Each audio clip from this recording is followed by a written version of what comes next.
Hello friend, હું છું Rajput Arjun sir Rajput YouTube ચેનલમાં તમારું સ્વાગત છે. તો મિત્રો, આજે આપણે આ વિડીયોમાં ધોરણ 4 વિષય ઇંગ્લિશ તેની અંદર યુનિટ 3 વિશે આપણે વાત કરીશું.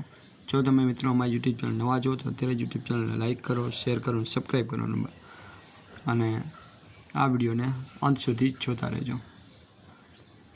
યુનિટ 3 માય એક્શન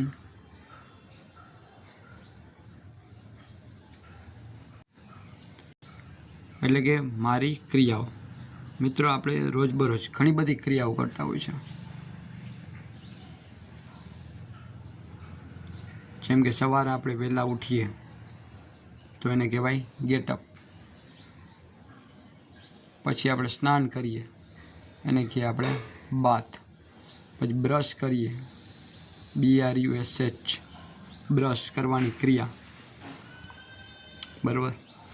પછી આપણે શાળાએ જઈએ તો જવાની ક્રિયા એટલે કે ગો. એમ ઘણી બધી ક્રિયાઓ રોજબરોજ આપણે કરતા હોય છે, જે માટે આપણે આજે આ યુનિટ 3માં ક્રિયાઓ વિશેનું જ આપણે સમજવાનું છે.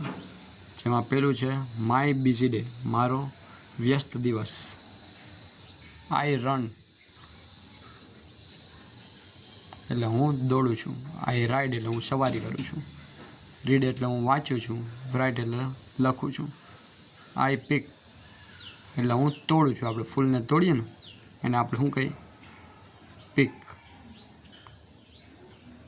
અને બીજું આપણે શું કહીએ કે પિક એટલે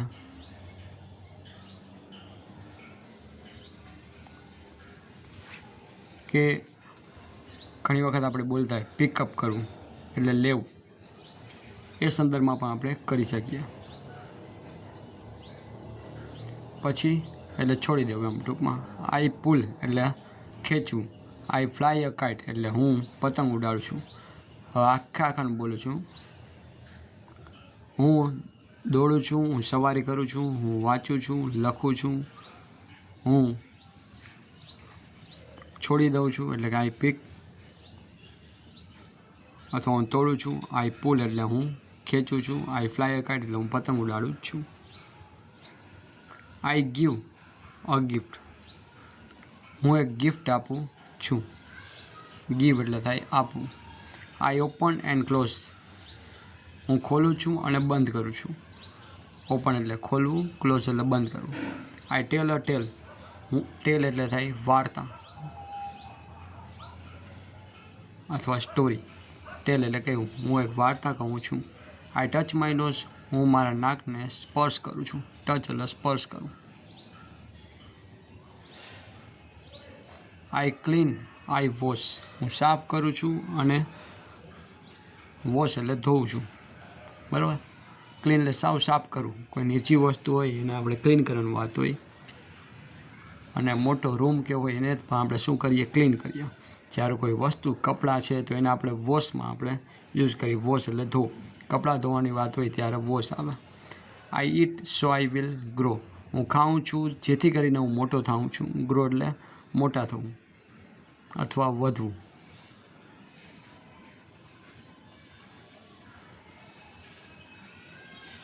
વુ મેક્સ માય ફૂડ, મારો ખોરાક કોણ બનાવે છે? આઈ વોન્ટ ટુ નો, હું એ જાણવા માગું છું. વોન્ટ એટલે ઈચ્છું છું અથવા જાણવા માગું છું. ત્યાર પછી આઈ કટ આઈ ડ્રો, હું કાપું છું, હું દોરું છું. માય આર્ટ આઈ શો, મારી કળા એ હું બતાવું છું. આઈ સીટ આઈ સિંગ, હું બેસું છું, હું ગાઉં છું. અપ હાઈ ડાઉન લો, ઊંચેથી અને ધીમેથી. આઈ લુક, હું જોઉં છું,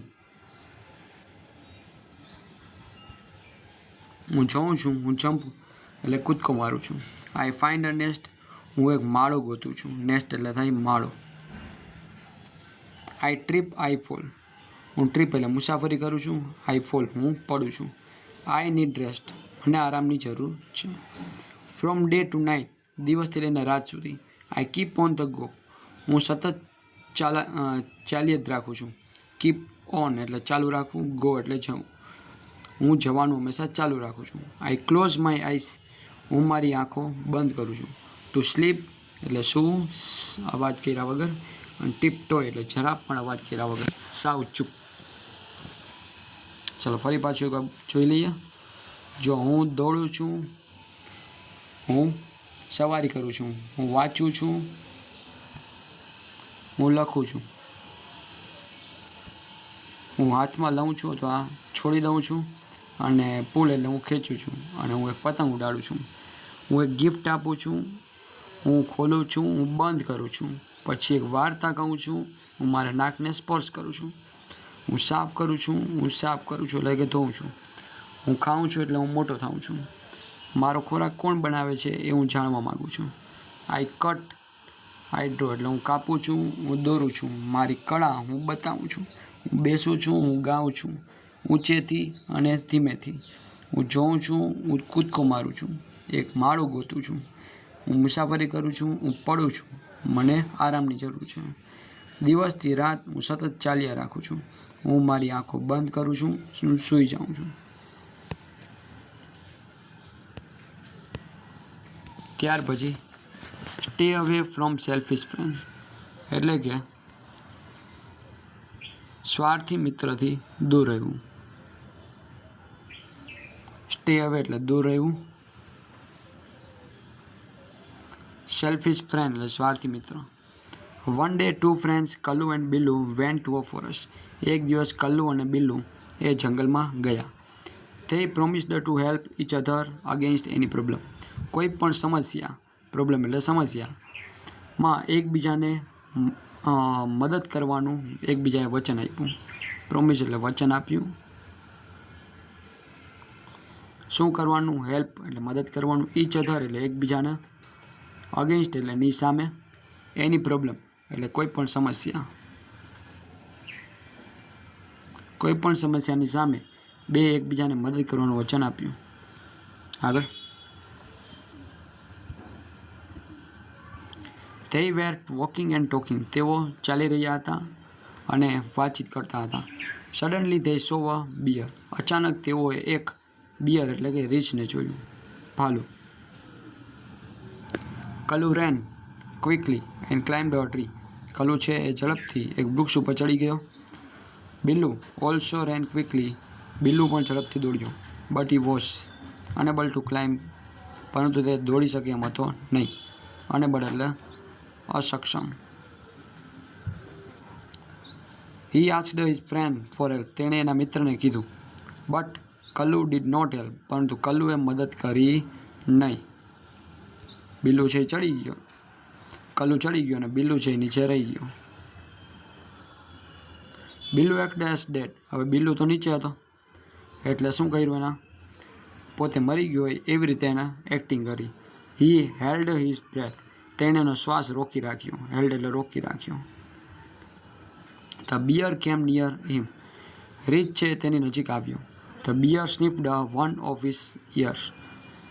રીંછ છે પછી તેના કાન સૂંઘ્યા. સ્નિફ્ડ એટલે થાય સૂંઘ્યા. Kallu thought that the bear was saying something in his ear. Kallu વિચાર્યું કે રીંછ છે ને એને કાનમાં કંઈક કહી રહ્યો છે. The bear went away after some time. થોડી વાર પછી તે દૂર વયો ગયો. Kallu came down from the tree. Kallu પછી વૃક્ષ ઉપર નીચે ઉતર્યો. he asked. તેણે કીધું, what did the bear say in your ear? તારા કાનમાં કે રીંછે શું કીધું? બિલ્લુ રિપ્લાઇડ. બિલ્લુએ જવાબ આપ્યો, the bear said to stay away from selfish friends. સ્વાર્થી મિત્રોથી હંમેશા કે દૂર રહેવું જોઈએ એવું રીંછે કે મને કાનમાં કીધું. બરાબર. તો મિત્રો આ વાર્તા ઉપરથી આપણે એ શીખવાનું છે કે આપણે ક્યારેય સ્વાર્થી બનવાનું નહીં. મુશ્કેલીમાં હંમેશા આપણા મિત્રની મદદ કરવી જોઈએ. કલ્લુ કે જે વૃક્ષ ઉપર ચડી ગયો એકલો અને ઓલા બિલ્લુને આવડતું નહોતું એટલે નીચે જ રહ્યો. અને શું થયું પછી કે રીંછ છે જેવો એની નજીક આવ્યો, બરાબર, એટલે એને એમ લાગ્યું કે આ તો મરેલો છે બિલ્લુ, એટલે ખાલી એના કાનને સૂંઘ્યા હતા, કાંઈ કીધું નહોતું. પણ અહીંયા એમ કીધેલું છે કે એણે એને એમ કીધું કે સ્વાર્થી મિત્રથી હંમેશા દૂર રહેવું છે. ટૂંકમાં અહીંયા આપણે આ રીંછ દ્વારા આપણને બોધપાઠ એ મળેલો છે કે આપણે ક્યારેય સ્વાર્થી બનવું જોઈએ નહીં. મુશ્કેલીમાં રહેલા કોઈ પણ મિત્ર છે, સગા સંબંધી છે, તો આપણે એની મદદ કરવી જોઈએ હંમેશા. બરાબર. ક્યારેય કલ્લુ જેવું સ્વાર્થી બનવાનું નથી.